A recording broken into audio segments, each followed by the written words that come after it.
Γεια σας παιδιά και καλώς ήρθατε σε ένα ακόμα καινούργιο βίντεο.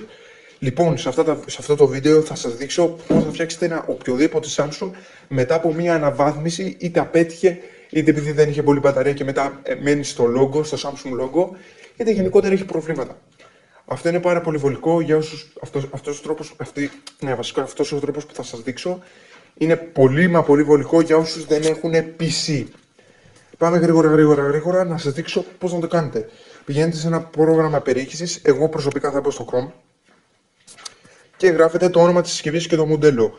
Δηλαδή Samsung Α6 Sumo Α600FN. Εμένα είναι αυτό το μοντέλο μου και το όνομα της συσκευής. Εσείς φυσικά γράφετε το δικό σας μοντέλο. Μόλις γράψετε το όνομα της συσκευής και το μοντέλο, γράφετε firmware.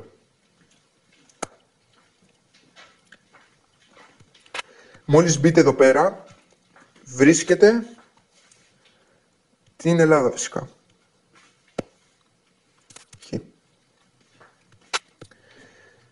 Λοιπόν, ακούστε με λίγο προσεκτικά. Αν είσαστε στις τελευταίες αναβαθμίσεις, πρέπει να βάλετε ένα από αυτά τα μπάνια. Εμένα οι τελευταίες αναβαθμίσεις είναι στο 9. Δυστυχώς δεν θα μπορείτε να βάλετε ούτε 8, ούτε 7, ούτε 6. Ναι, το ξέρω, αυτό είναι λίγο απογοητευτικό για τη Samsung. Και γι' αυτό ποτέ δεν διαλέγω να σας πω την αλήθεια καθόλου Samsung. Γιατί δυστυχώς δεν σε αφήνει να το κάνεις υποβάθμιση. Και να το προσπαθήσεις ακόμα και εξειδικευμένος να είσαι, μπορεί να πάθει και software. Πρέπει να είσαι πολύ εξειδικευμένος για να το κάνεις. Εγώ βάζω προσωπικά αυτό. Λοιπόν, και εδώ πέρα θα σας έχει 5 links. Το πρώτο link, όπως βλέπετε, είναι το Google Drive. Το δεύτερο link δεν σε αφήνει, όπως βλέπεις, από κινητό. Από υπολογιστή σε αφήνει. Το τρίτο link δεν το χρησιμοποιώ. Εγώ προσωπικά χρησιμοποιώ το τέταρτο link που με βολεύει. Που το κάνει και κατευθείαν βασικά. Και αφού το κάνει, πατάτε νέα σελίδα και γράφετε το όνομα της εφαρμογής, δηλαδή Eros Flash Tool, όπως βλέπετε εδώ πέρα. Μόλις μπείτε εδώ πέρα, αν και θα σας έχω link για να το βρείτε κατευθείαν, πατάτε 180.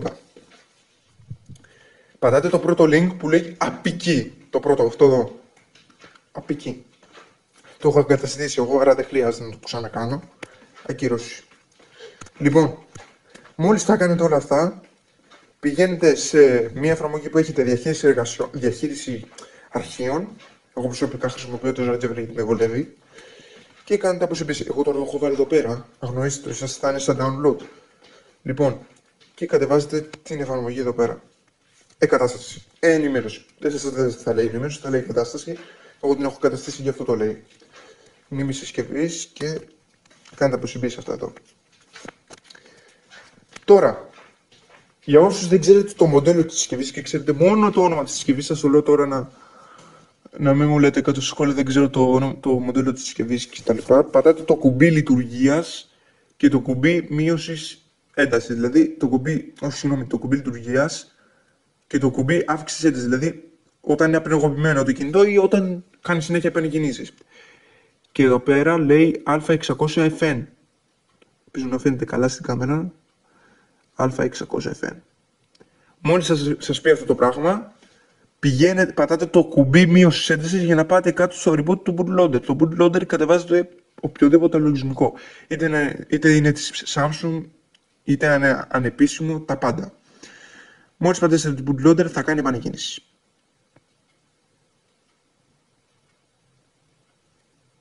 Και εφόσον σας πάει σε αυτή την οδόνη, τώρα χρειαζόστε ένα καλώδιο μεταφοράς δεδομένων, δηλαδή έναν adapter.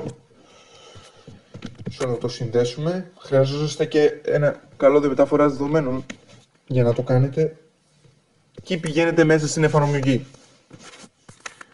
Τώρα, ό,τι σας βγάλει θα πατήσετε OK. Μόλις σας πατήσετε OK, πατάτε BL. Μόλις πατάτε BL, IP, που... Λοιπόν, ακούστε με τώρα προσεκτικά. Το αριστερό αρχείο, αυτό εδώ δηλαδή, κάνει επαναφορά εργαστηριακών ρυθμίσεων, δηλαδή σας τα διαγράφει. Το δεξιά διατηρεί τα δεδομένα σας, δεν τα διαγράφει. Για όσους έχετε κάνει αναβάθμιση και απέτυχε. Εγώ προσωπικά θα βάλω το Home. Και πατάτε Start.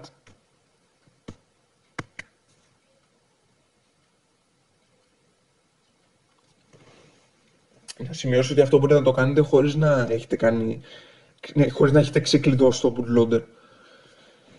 Να σας το δείξω και εδώ πέρα ότι το κάνει σιγά σιγά, μισό λεπτάκι. Γιατί κάνει check και μετά θα σας το δείξω. Να κάνει το check πρώτα. Ωραία, τώρα να σας το δείξω.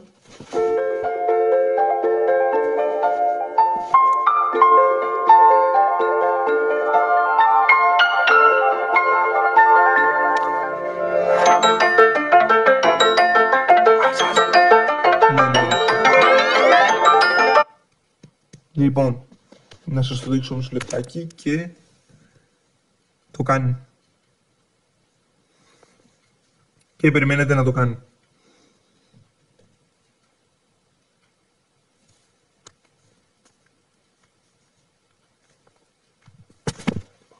Λοιπόν,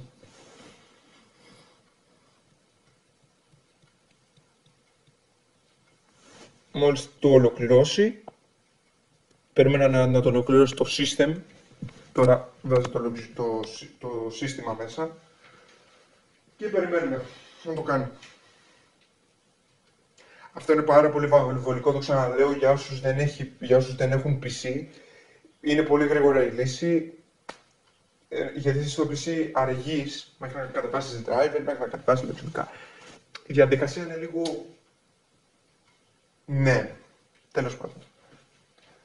Περιμένουμε να το κάνει. Αυτός ο τρόπος φυσικά το ξαναλέω λειτουργεί μόνο σε Samsung, πάτε και το δοκιμάσετε σε κανένα Xiaomi. Και μετά μου λέτε δεν κάνει τίποτα. Αυτό είναι συγκεκριμένα αποκλειστικά για Samsung. Και αυτό είναι πάρα πολύ βολικό ακόμα και για τους τεχνικούς που φτιάχνουν τα κινητά. Λοιπόν, περιμένουμε. Εδώ πέρα σας έχει και το log, να τα βλέπετε όλα, τι κάνει.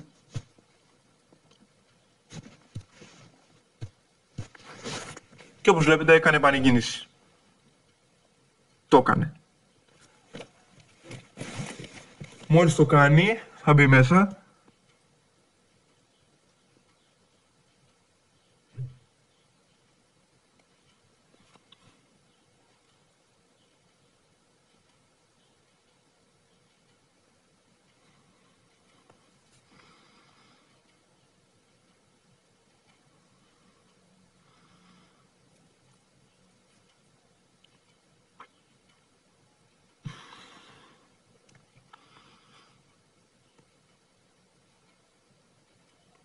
Και περιμένουμε να κινηθεί. Όπως βλέπετε κινείται μια χαρά, δεν κολλάει στο logo, είναι μια χαρά το κινητό.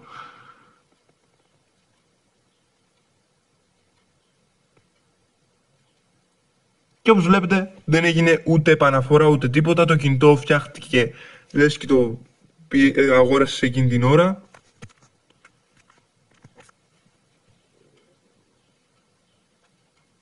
Και όπως βλέπετε λειτουργεί μια χαρά. Τέλος πάντων, σας ευχαριστώ που παρακολουθήσατε αυτό το βίντεο. Μην ξεχάσετε να πατήσετε ένα subscribe και ένα like. Και αν το κινητό σας έχει προβλήματα βασικά, μου λέτε κάτω στα σχόλια για να σας καθοδηγήσω. Μπας και μπορείτε να περάσετε, μπας και έχετε πιθανότητες να περάσετε custom ROM. Σε περίπτωση που το κινητό ζεσταίνεται, ξεφορτίζεται γρήγορα μετά από μία αναβάθμιση. Ενώ η custom ROM, πιστέψτε με, θα τα φτιάξει όλα. Ούτε θα ξεφορτίζετε γρήγορα, ούτε θα αναβαθμίζετε, ούτε θα θερμαίνετε γρήγορα.